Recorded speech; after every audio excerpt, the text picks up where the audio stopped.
Hey guys, welcome back to Ace Recaps. Today I'm going to be explaining a 2022 sci-fi fantasy adventure film titled Avatar: The Way of Water. The movie opens with the main character Jake Sully narrating his simple and blissful life with his family. He is now the chief of the Omadakaya tribe in Pandora, and along with his wife Neytiri, have a total of 5 kids. 2 sons, Netayam and Loic, a daughter Tuk, their adopted daughter Kiri, and a human boy named Spider. Jake continues by saying that Kiri is the child of his beloved friend Grace, who passed away while aiding the Na'vi people in their battle with humans. When the humans lost their battle and returned to Earth, Spider was left behind. Jake claims that the kids interact and play well with one another. Despite having a different color and size, all of the kids live together as a family. Neytiri, on the other hand, disapproves of Spider because it is made clear that his father is the villainous Colonel Miles Courage, who nearly exterminated the Na'vis. It turns out that Spider was too small to be transported back to Earth and was left behind on Pandora. He says, "You can't put infants to sleep in a cryo chamber." On the other hand, Kiri is very fond of the boy and feels a special connection to him. Spider believes himself to be a member of the Na'vi people because he has lived with them his entire life. Neytiri and Jake are having a conversation one night when they both notice some bright spacecraft in the sky. The spaceships suddenly approach them and begin wreaking havoc. Flames are used to set fire to the Omadakaya habitat, causing extensive damage and the demise of numerous animals because of the spaceships. When nothing else is left of the area, a group of soldiers with robotic artillery arrive and finish the job. When Neytiri and Jake, who are observing from a distance, find out that it is a spaceship carrying humans who are on their way to Pandora to colonize the planet and establish another main operating station, they are terrified of what's about to come. A Na'vi clone of the Colonel has been successfully created in one of the human laboratories. The information and memories gathered before his death have been fed to him. As a result, the Colonel's clone knows everything, including who killed him and how. The scientists also created the clones of other soldiers who were present during their previous attack on Pandora in addition to the Colonel. These men are therefore determined to destroy the Omadakaya and Jake in particular. In the meantime, Jake commands a Na'vi army towards the RDA-trained supply lines in an effort to fend off invaders. He infiltrates it successfully and makes off with food and ammunition. One of his sons, Loic, disobeys him during this operation and suffers an injury. Jake reprimands him and tells him he needs to start acting more responsible. The Colonel, on the other hand, runs into his senior General Ardmore, who tells him about the Na'vi's flying companions known as Scounds. Their helicopters are currently being attacked and slowed down during the infiltration. When they hear this, a plan is made to invade the previous battleground of the forest and learn more about them. He and his fellow companions soon arrive at the location. Unfortunately, Jake's kids are also having fun in the same place. The Colonel then turns to look around the former battleground and finds his robotic suit with his remains inside. All of this is observed by Loic, and he immediately contacts his father with the help of a voice transmitter around his neck. Jake listens to this and suggests that Loic stay away from them and leave the place quietly. He and Neytiri then fly toward the forest to check on their children's safety. Sadly, when Loic and his siblings try to flee, they're captured by the humans. The Colonel examines their fingers more closely and discovers that they belong to his arch-nemesis. Neytiri and Jake arrive just in time and start attacking the soldiers. The majority of their kids were freed, but not Spider. Sadly, the boy was abducted by the cruel humans. When the Colonel later asks Spider his name, he recognizes him as his son right away. Jake approaches his wife in Omadakaya and suggests that they leave the area and travel to the east coast. He worries that Spider will tell the Colonel and his men where they are. Additionally, he warns Neytiri that the humans will continue to attack the tribe until he surrenders to them because he is the one who killed the Colonel in the first place. Neytiri doesn't want to leave her beautiful home, but she knows that whatever her husband is saying is true. Hence, she agrees to migrate with him. On the other hand, General Ardmore starts interrogating Spider by placing him in a rotating machine. She tries to extract important information from the boy, but to no avail. Spider is too loyal to his Na'vi parents and he just won't budge. Surprisingly, the Colonel cannot see his son in this state, so he immediately stops the spinning machine. He then approaches the general and tells her that he will handle Spider in his own way. Later, he meets the boy in a separate room and reassures him that he's not a bad person. He also reveals that he is there to return him to Earth. Because of this, Spider decides to give him the information he requested. The following scene shows Jake and his family flying away on their scows from their native home. After several days of flight, they finally land at a place named Metkaina, home to another Na'vi tribe. Surprisingly, the local Na'vis are paler in color and prefer to stay submerged. They begin making fun of Jake and his family when they come across them.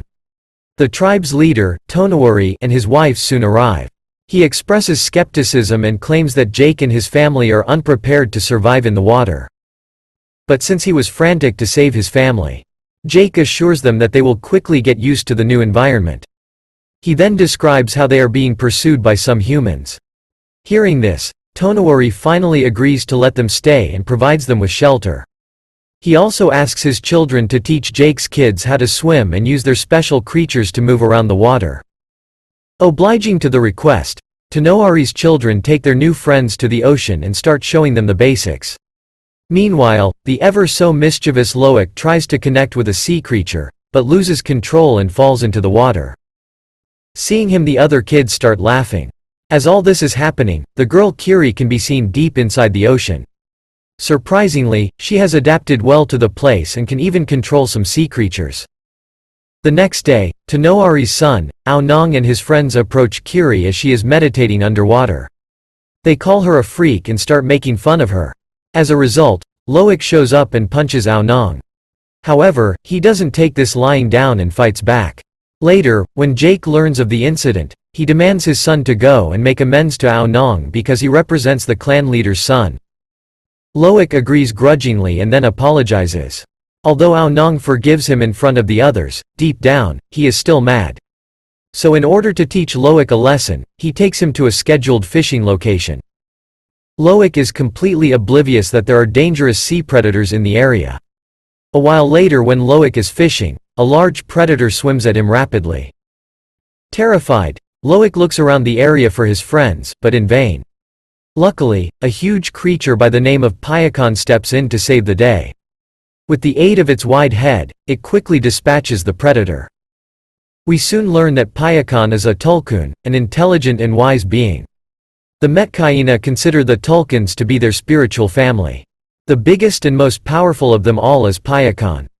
He rescues Loic and brings him to the surface. The creature is also helped by the latter because he removes some harpoons that were apparently hurting it. With this, the two create a beautiful bond and befriend each other, and Loic even climbs through his blowhole. Later, when Loic reaches land, he is called upon by Tonawari. The strict leader has found out about his son's shenanigans and wants Aonang to apologize. However, this time, Loic selflessly accepts responsibility for his actions and lies that Aonang had nothing to do with it. This finally makes him understand that the new Na'vis are not so bad after all. After a while, Loic reunites with his brother and friends and explains how Payakan saved his life. To his surprise, no one believes him. Instead, they reveal that Payakan is a killer, and that's why it was abandoned by the other Tulkuns. On the other hand, Spider briefs the colonel about some Na'vi culture and takes him to the Hallelujah Mountains to select a scout for him. The colonel initially has difficulty, but soon he gets the hang of it and flies around the sky. Soon after that, they learn of Jake's potential location. He leads his army in the direction of the Metkaina Reef. When he gets there, he confronts some of the Na'vis and questions them if they are aware of Jake. The evil humans kill one of the Na'vis' pets and set fire to their homes when they deny them the information. The Na'vis hold their claims despite being left with no other choice. The colonel gives the order to pursue Plan B. Now, he wants to kill a lot of the Tulkuns in the hopes that it will finally bring Jake out, but doing so has another benefit. The Tulkun's brain contain a priceless liquid that has the potential to stop human aging. This liquid sells for $80 million per liter on Earth. Space whale brain goop is the only resource more valuable than unobtainium. Soon some hunters start chasing after the sea monsters. They strike numerous trackers onto them and render them unconscious. In a heartbreaking scene, we can see a mother Tulkun, brutally unalived while her offspring lays by her in shock. The humans eventually leave with the trackers still inside the tulkuns as a warning. Out of rage, the Metkayina decide to confront the assailants after learning that their friends are being murdered. Jake calms them down by pointing out that they must first inform the tulkuns about the trackers. The only way they can stop another strike is by doing this. When Loic learns this, he immediately heads off to tell his best friend Payakan, and a few more kids follow him. They eventually run into the tulkun and get ready to remove the tracker from him. The colonel and his whale ship arrive at that precise moment with their hunting party. After observing them, Loic makes contact with his father and quickly alerts him to the situation. He and his friends also manage to pull the tracker out from Payakan's body. After this, they hide underwater while the colonel's crew starts looking for them. Meanwhile, Jake approaches Tonawari and informs him that their children are missing. This worries the leader and he quickly orders his people to prepare for war. Jake and Neytiri also grab their weapons and soon all of them collectively head towards the battlefield. On the other hand, the colonel orders his crew to launch their attack on the tulkuns and find Jake's children. After searching for a while, they eventually find Kiri and Tuck and capture them in a net. Loic tries his best to free them, but gets himself pulled to the whale ship. With it soon the colonel arrives and cuffs them to the railing of the ship.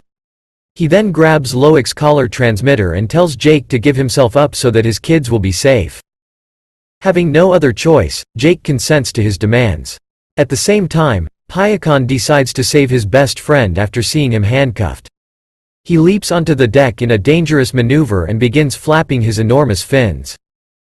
This destroys the ship and expels a large number of the soldiers. By taking advantage of the distraction, Neytiri and Jake move ahead. The colonel and his army were also the target of the attack by the Metkayina. They want to protect their kids, but they also want to exact revenge. In the meantime, Spider destroys the whale ship's controller, causing it to crash into some rocks and fill up with water. Jake quickly climbs onto the deck with his oldest son Neytiri to free the children. They then tell the kids to go back to safety, but Loic doesn't listen. Instead, he decides to save his adopted brother, Spider. Neytiri also joins him, and after looking around for a bit, they find the boy. When they're about to leave the ship, the colonel notices them and opens fire. Unfortunately, Neytiri gets hit by one of the bullets and is severely injured. Loic and Spider immediately take him to the shore to their mother, but because of the excessive blood loss, he passes away. Watching her son die, right in front of her eyes, Neytiri starts crying and screaming very loudly. Meanwhile, the evil colonel manages to capture Kiki and Tuck using his scown. He later connects with Jake and reveals that both his daughters are with him. After getting this information, Jake somehow calms his wife down and persuades her to join him and save their little girls. She obliges and filled with rage, she calls upon her scown, grabs her bow and arrows, and goes flying towards the ship. As soon as Jake gets close, he sets off an explosion that kills the colonel's men. Additionally, Neytiri shows up and begins to shoot arrows at the remaining humans, instantly unaliving them all. Jake finds his youngest daughter and frees her, but the colonel also arrives at the same time. Kiri is being held at knife point by him. Jake is reluctantly forced to drop his weapons after being threatened. In the meantime, a vengeful Neytiri grabs Spider and professes her intention to unalive him. The colonel initially says that he has no connection to the boy, but when Neytiri makes a tiny cut in the boy's chest, he lets go of Kiri right away. As Neytiri and her family get ready to leave, the colonel says that he will once more track down and kill Jake.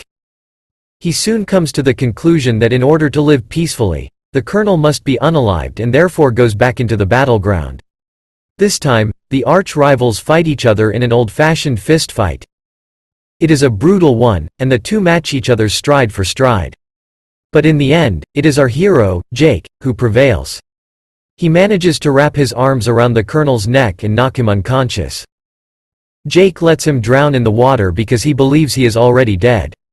Unfortunately, he too has trouble breathing and begins to sink to the bottom. However, Loic intervenes to save him and raise him to the surface. Later, Payakan transports the entire family to the shore. Spider, on the other hand, also saves his biological father by rescuing him from the water. He, however, declines the colonel's request to leave the area with him and goes back to his adoptive family. In the final scene, Jake's family along with the entire Metkayina tribe, bury Netayam at the bottom of the ocean where the lighting tube creatures embrace him. The movie ends as we watch Jake remembering the best memories of his elder son and realizing that he is in heaven with their gods. That's all folks. Thank you for watching. If you like the video please don't forget to like, share and subscribe. Have a great day.